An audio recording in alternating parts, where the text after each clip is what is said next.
Let's talk goals. Last time we unlocked basically a nothing chunk, only requiring us to get 21 cooking for a pot of cream. The Gimmick, on the other hand, is going to push this account further than ever before. We rolled Bertie's one-man army series where he makes a Zerker account Iron Man style before the creation of the game mode. But this is a goal that would take hundreds of hours and so falls into the first of our exceptions. Where if a Gimmick would take the lifetime of an account to complete, we will instead only complete it until the next major milestone. And what could be more of an iconic milestone for a Zerker than the Berserker helmet?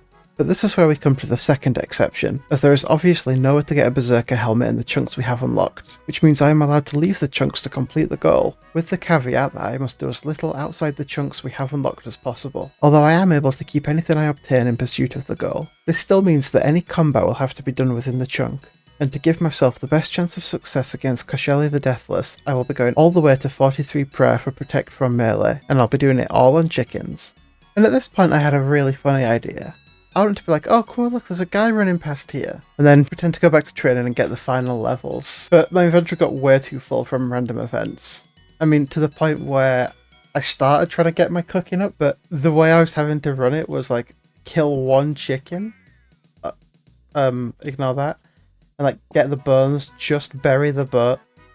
Okay, shush. Grab one chicken and run it all the way to the range and cook every chicken one at a time. And it really just wasn't worth it for the bit. I mean, it's so time consuming. Who would have done something as stupid as that? I mean, let's face it, that'd be such a stupid thing to do.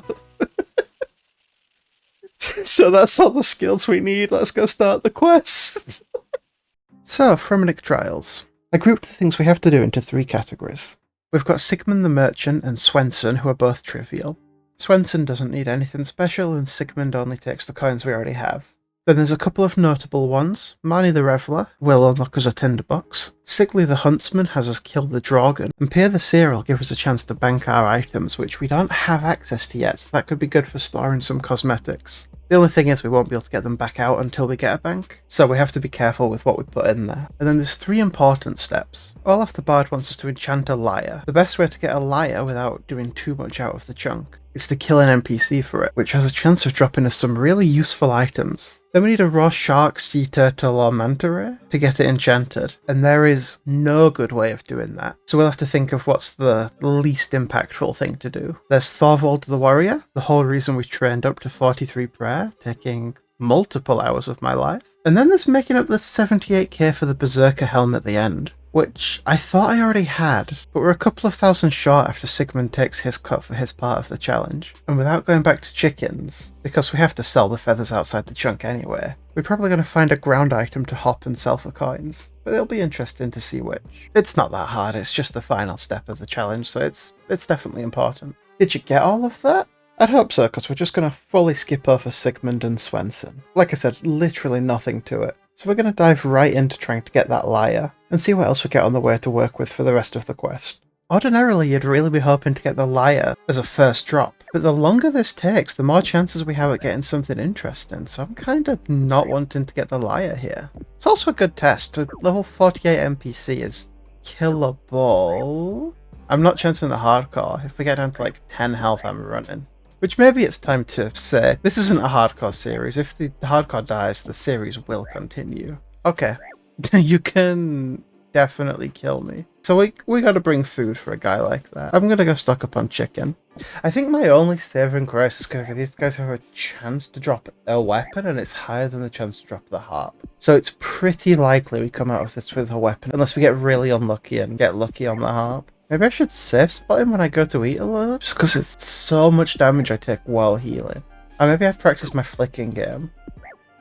Hey, go. That's huge. That is massive. That's probably the best weapon on the table, right? Well, maybe it's bad. Let's see if we can hit him all. Go heal, do another kill, see if it's any better. Alright, hammer tests. Oh, big fiver. There's a very real chance this is reduced DPS if it doesn't give us a max hit or any accuracy, but it does slow our attacks down. I'm also going to safe spot him when I need to eat. I don't know, man, the accuracy feels higher. I'm starting to believe. How do you safe spot him, Rusket? I'm so dumb, man. Bring it on here, then loop him around. That'll spot him. Yeah, okay.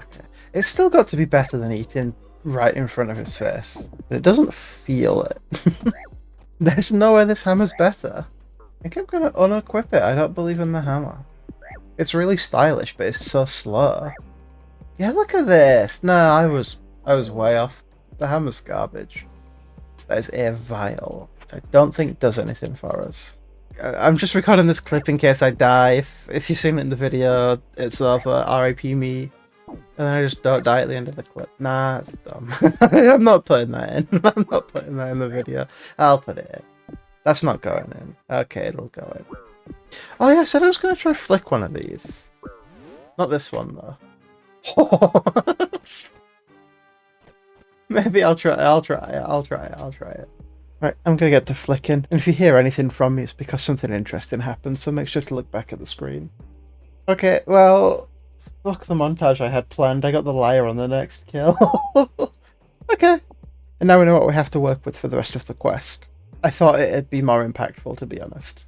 I think while I'm in the mood for flicking, I'm just going to go and do the Drogon as well.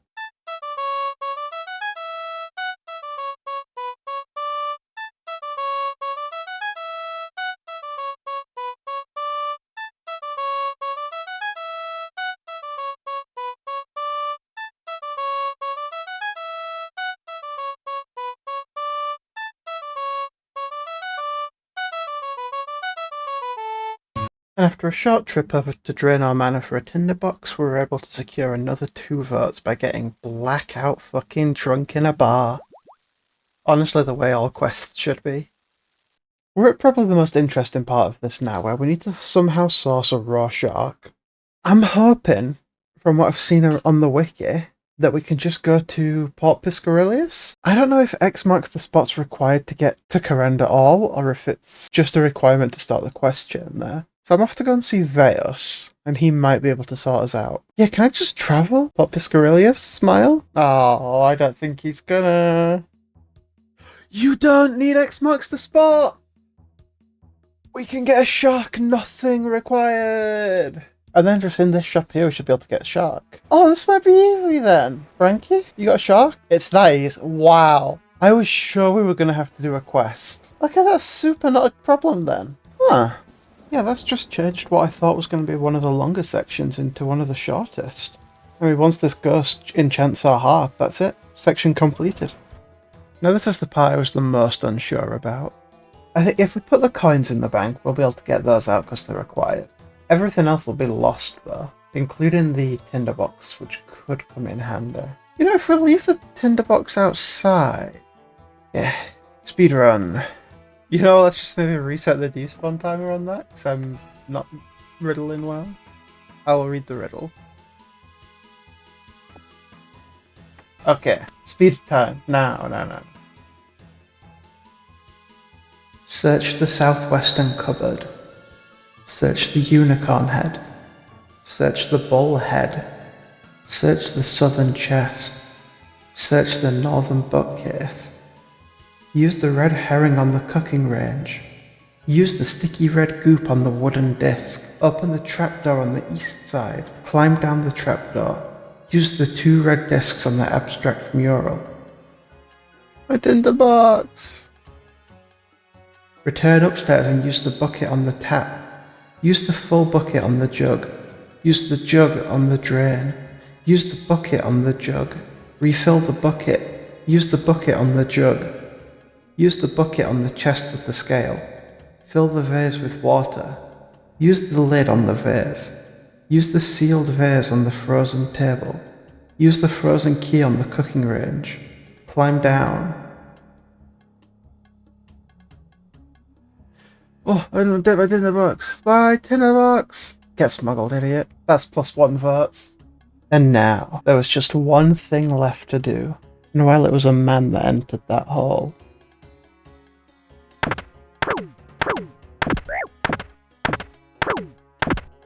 it was a Fremennik warrior that emerged, victorious. Alright, so there's technically more to that. Did we have to go and hand in the quest? Yes. Did we immediately have enough money to buy the helmet? No. I'm not going to make you sit here and watch for 40 minutes as I hop in the Shazia ruins to sell iron warhammers for pennies just to make up the 4k we still needed. I'm going to give you the climactic end to the video that you wanted. And also we get to spin the wheels, which is going to be a little bit interesting, because only one of the 5 chunks has anything for us. And that's not one of them. So we're hard relying on the gimmick wheel to give us something to do. Our next episode could be very interesting. That's something. That's doable. We can do that.